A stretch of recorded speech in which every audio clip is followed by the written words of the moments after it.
삼국지 송건이 왕도를 세운 도시가 있으니 건업입니다. 오늘 손찬이 형은 건업에 대해 탐구해봅니다. 예전부터 지명에 관한 컨텐츠를 해달라는 요청이 심심치 않게 있었습니다. 그래서 신년 특집으로 건업이라는 도시를 컨텐츠로 선정했는데, 여기서 업이라 하면 당대 보통은 공업 또는 대업을 뜻하였으니 이 건업이라는 뜻은 공업을 세운다 또는 대업을 공표한다는 뜻이 있는 거예요. 신년에 여러분들의 진행 중인 업이 무탈하게, 그리고 새로 시작하는 업들이 제대로 세워지길 바라는 마음과 함께 컨텐츠 시작해보도록 하겠습니다. 모두 새해 복 가득하시길 바라겠습니다. 건업은 오늘날의 난징이죠. 처음 금릉이었다가 말릉으로 고쳐지고, 이후 송건이 건업으로 명명한 후 사마업이 진해 정권을 계승하여 건업을 도읍으로 할 때 사마업의 업을 피위 건강으로 고쳐집니다. 그리고 중국인들에게 그냥 송도 아닌 대송으로 기억되는 송나라를 세운 조광윤이 이 도시를 점령하였을 때 강령으로 불리던 시기도 있었어요. 건업은 송건이 이곳을 211년 최초로 도읍으로 삼고, 이후 229년 제위에 오르고 건업으로 돌아온 이후부터 589년 수나라가 천하를 재통일하고 건강, 즉 건업을 불태워버린 때까지, 즉 소노, 동진, 유송, 남제, 남양, 남진 수많은 왕조들이 이곳을 도읍으로 정했습니다.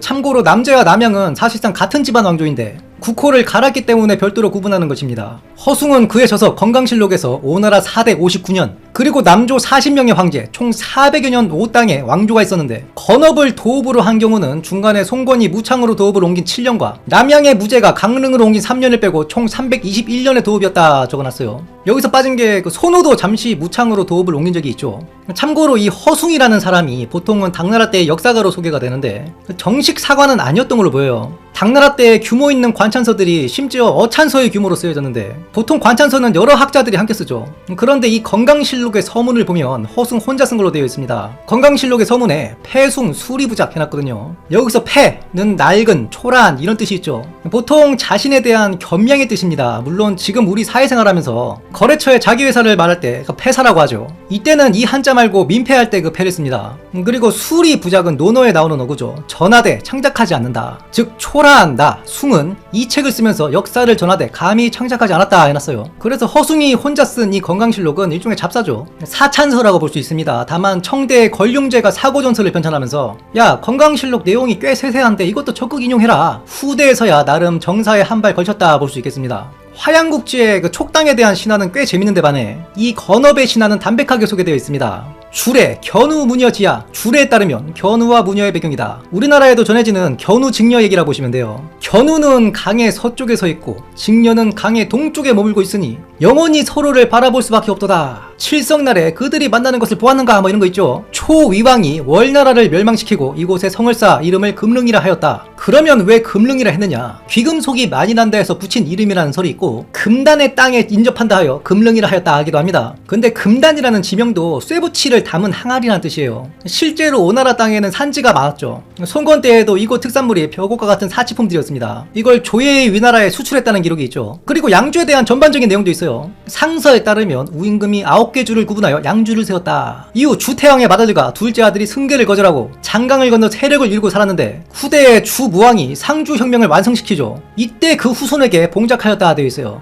참고로 태왕의 아들 태백과 중홍회이라는 우리 백제공국 이야기가 닮아있죠. 그리고 이것이 중요한 것이 뭐냐면, 거의 모든 기록의 5월인 또는 5초인들은 중원인들과 구분하여 얘기합니다. 그래서 완전 다른 민족 아니냐 하는데, 그 지배계층은 주황실의 희성이었던 걸로 보여요. 실제로 상주혁명 이후에 5초 땅에 분봉을 했다 되어 있어요. 당시 상나라 주왕이 남진을 하는 중이었다. 주력 부대가 동남쪽에 배치된 사이에 주나라 무왕이 맹진을 지나 빈집을 턴 것입니다. 이때 5초인들이 상의 주력 부대를 묶어놓는 역할을 했던 것 같아요. 이유 없이 분봉을 하진 않거든요. 물론 이들을 중원의 제후국들하고는 차별을 하였습니다. 즉 주나라 때 남만이라 하면 삼국지 그 오나라, 총나라 모든 땅을 일컬었던 용어였어요. 더 재밌는 것은 한 무제가 12개 주에 자사를 설치하였는데 그중 양주에는 목을 설치했다. 목은 자사와 구별되어 병건이 있죠. 삼국시대에도 사실상 대부분 오나라 땅은 도입부였습니다. 정상적인 통치가 되지 않으니 군정을 해야 하는 것이라 이 말이에요. 그런데 이 중에서도 금릉을 알아보는 이가 있었으니 시황제였습니다. 시황제가 순행을 하면서 이 금릉을 보거든 500년 뒤에 천자가 날 것이다. 그래서 산을 해짓고 물을 흐르게 하여 이름을 말릉으로 고치게 하였다. 그런데 시황제 말대로 약 400년 뒤에 천자가 났으니 그가 바로 송건이에요. 그러면 시황제는 풍수만 보고 천자가 날 땅이라 여겼느냐? 그건 아닌 걸로 보여요. 이 금릉 일대를 보면 일단 인적군이 바다와 접해 있습니다. 바다와 접해 있으면 소금이 나죠. 그리고 산지가 있어 귀금속도 많이 많이 난다. 또한 장강이 천혜의 요새를 대신하여 준다. 다만 당시 그 일대는 산지가 대부분이라 농경이 어려우니 인구가 강에 밀집되어 대충 원시적인 성국가 마냥 살아가고 있는데 이 인간들을 결집시킬 만한 자가 나타나서 모반을 한다면 토벌이 어려워 보인다. 더욱이 이 건업이라는 곳이 뒤에 자세히 얘기하겠지만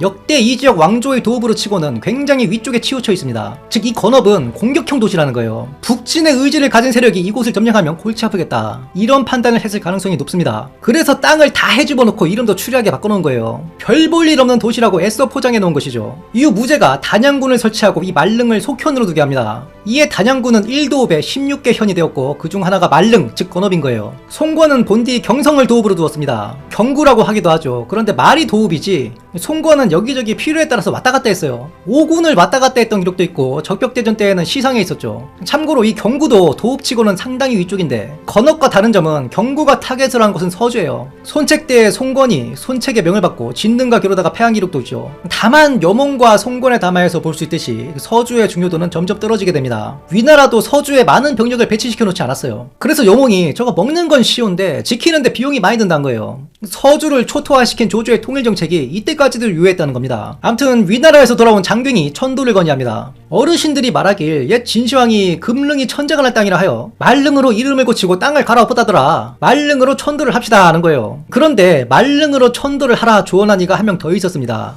바로 유비예요. 유비가 적벽대전 이후에 송권의 여동생과 혼인을 하고 모종의 이유로 송권을 직접 방문합니다. 제갈량은 말렸어요. 위험하다. 그런데 훗날 방통하고의 담화를 보면 내가 가지 않으면 안 되는 상황이었다 하거든요. 그래서 기록에 유비가 송권을 찾아간 이유가 명시되어 있지 않으나 형주 대여일로 직접 만나서 도장을 찍기 위해서였을 것으로 보여요. 밑에 적당한 부하 하나 보내서 송권한테 형주 좀 씁시다 하면 송권이 꺼지랄 수도 있죠. 그래서 사활을 걸고 직접 간 거예요. 유비가 직접 찾아갈 정도의 성의를 보일 일이 당시 형주대여 말고는 없다는 겁니다. 이때 유비가 말릉에 머물렀는데 그 산세와 지형을 보고 와, 이거 좋은 땅이다, 이곳으로 도읍을 옮기십시오 했다는 겁니다. 그런데 유비가 풍수쟁이도 아니고 이건 그 시황제의 일화를 인용한 거겠죠.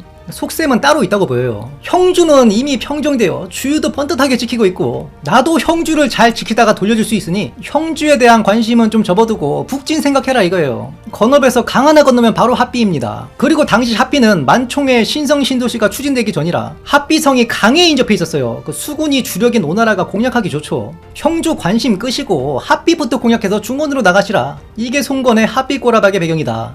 유비 입장에서 만약에 송권이 시상으로 돌아가거나 하면 굉장히 골치가 아픈 겁니다. 이런 면에서 유비가 난놈은 난놈이에요. 이런 조언도 다 정치적 계산이 깔려 있다는 겁니다. 그러니 이때 주유와 여범이 송권에게 유비는 후환이 될 것이니 5군의 성을 크게 지어주고 미녀들을 왕창 내줘서 유폐시켜버리자. 그런데 송권이 유비를 그냥 다시 보냅니다. 이때 유비가 돌아가면서 하는 말이 송권의 자태를 보아하니 허리와 팔이 길었다. 남 밑에 있을 자가 아니니 내가 그를 다시 볼 일은 없을 것이다.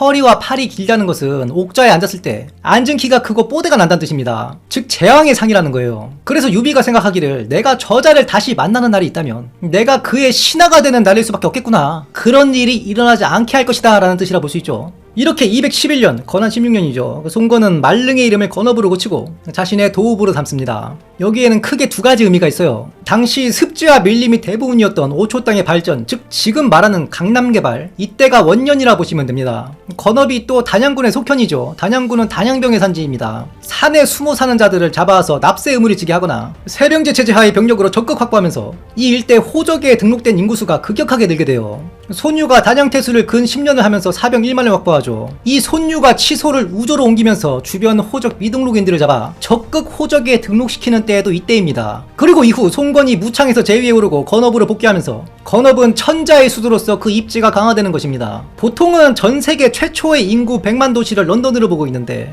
일부 중국 사람들은 생각이 다릅니다. 건업, 즉 건강을 4에서 6세기 사이 남북조 시대 전 세계 최초 100만을 이룬 도시로 보는 관점이 있어요. 그런데 이건 말 그대로 중국인들의 관점이고 물론 단양군 전체의 인구를 하면 어느 정도 납득을 할 수는 있습니다. 당시 오나라는 지형 특성상 국경 국가라기보다 성읍 국가의 성격이 강했어요. 사람들이 오밀조밀 모여 사는 곳이 정해져 있었다는 것입니다. 장강을 낀 단양군 일대에 사람이 제일 많았어요. 그래서 도겸 때부터 손유 그리고 제갈각이 단양에서 사병을 취했고 심지어 오나라 말기에 심령이 이끌었던 청건병도 단양병입니다. 계속 털어도 사람이 나온다 이 말이에요. 그런데 건강의 인구만으로 100만 이건 좀 어불성설이다. 왜냐면 손성의 기록에 따르면 오나라가 망할 때 인구가 50여만 호에 230만이라 되어 있습니다. 이건 형주의 절반과 양주 모든 군을 포함한 인구수라는 거죠. 이때가 남북조 시대와 크게 차이 나지 않고 남북조 시대는 더 혼란한 사이였으니 인구가 크게 늘어날 요인은 없었다. 참고로 난징이 공식적으로 인구 100만이 넘는 때는 1937년 전으로 봐야 합니다. 이건 근대에 그 일제가 난징을 점령하고 조사한 기록이라 비교적 정확하겠죠. 그럼에도 당시 건업이라는 곳이 그 송건이 도읍으로 삼으면서 사람들과 인프라가 모여들고 강남 개발의 시초가 만들어진 것은 사실이다. 그리고 이 건업이 전술했지만 오초인들 입장에서는 공격형 도시예요. 이건 마치 우리나라의 역사적 북벌 정책에서 그 서경이 중요시된 것과 맥락이 비슷합니다.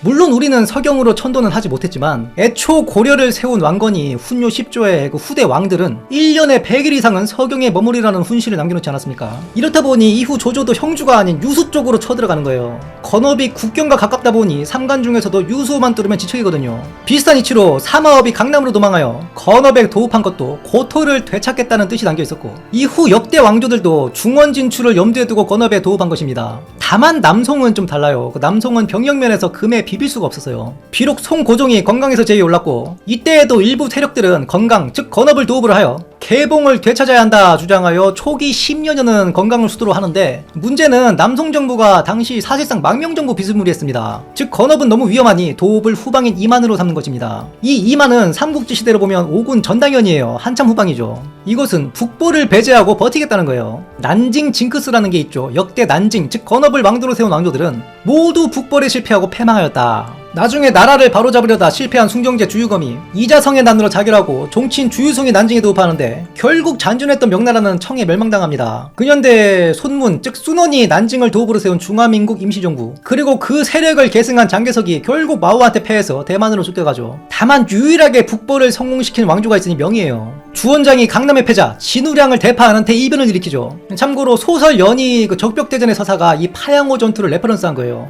진우량의 대규모 선단이 하나로 연결되어 있었다. 다만 남동풍이 아니고 전역무로 북동풍이 불어왔다. 때를 기다린 주원장이 배 7척의 화약과 갈대를 싣고 결사대들을 태워 진우량의 선단에 돌격하게 하였다. 바람의 방향이 다르고 화약이 첨가되었을 뿐이지 굉장히 비슷하죠. 실제 적벽대전은 생각보다 심심한 전투였어요. 조조가 황계의 회유에 배팅을 했다가 그게 생각대로 되지 않자 원래 본인 자산이 아니었던 형주 선단들을 다 청야 일환으로 불태워버리고 자신이 직접 끌고 와서 육지인 오림에 주둔시켰던 본때는 그냥 강릉으로 무난하게 퇴각한 그 재미없는 전투였습니다. 물론 조조의 통일정책이 무산되었다는 큰 의인이 있어요. 그래서 조조가 돌아와서 야 우리 샴페인 너무 빨리 터뜨렸다. 사치할 때가 아니니 사인들 비문에 명문 쓰고 그런 짓 하지 마라 지시한 거죠. 그래서 위나라 때의 성문들이 많이 전해지지 않는 거예요. 암튼 이후 주원장이 난징에서 제위에 오르고 북벌군을 일으켜서 대도 즉 원나라의 수도 지금의 베이징이죠. 함락시켜버립니다. 그리고 통일하는 거예요. 이 난징은 그뿐만 아니라 중국 입장에서는 아편전쟁의 패배 즉 공행제도를 폐지하고 강제개항을 해야 했으며 대영제국의 홍콩을 강제로 빌려줘야 했던 치욕의 역사가 담긴 도시이기도 하죠. 세계사 시간에 난징조약 다들 달달 외우셨을 겁니다. 초위왕이 월나라를 멸망시켜 금릉을 세우고 송건이 도읍으로 정한 이래로 이 도시는 남방 세력에게 북벌의 근거지가 되기도 했고 중원 세력에게는 유목민들의 침략 속 도피처가 되기도 한 중요한 도시였다는 겁니다. 향후 그 건업과 같이 주요 거점이 되었던 도시들은 이렇게 특집으로 가끔 컨텐츠화하려고 합니다. 특히 촉 쪽에는 그 신화가 구체적이면서도 재밌는 것들이 전해져요. 심지어 고대 촉의 우두머리가 동성애를 했다는 간접적인 설화도 있습니다. 무도의 한 남성이 여성으로 변했는데 아름다웠으니 촉의 왕이 납위배 배필로 들였다. 무슨 람마 2분의 1도 아니고 당시 성준환 수술이 가능했던 것도 아닌데 말이 안 되죠. 곱상한 남성에 대한 남색을 탐하는 취향이 있었다 봐야 돼요. 그 근거로 이 남잔지 여잔지 모르는 자가 그 집에 가려다 돼 있습니다. 싫었던 거예요. 본인은 여자가 좋은데 자꾸 나이 많은 아재가 꼬셔대니. 근데 이걸 물심양면으로 꼬셔서 잡아놓는데 또 이자가 금방 죽습니다. 매일 강제 동성애를 당하는데 제명에 살겠냐 이 말이에요. 그래서 너무 슬픈 나머지 그녀의 고향 무도의 흙을 옮겨 묻어주었다. 여기가 무담산이라는 거예요. 바로 후대에 유비가 제위에 오른 곳입니다. 이런 도시 관련된 이야기도 많이 기대를 해주셨으면 합니다. 영상이 유익하셨다면 구독, 좋아요, 알림 설정, 하이프 부탁드리며 다음 시간에도 풍성한 내용으로 찾아뵙겠습니다. 감사합니다.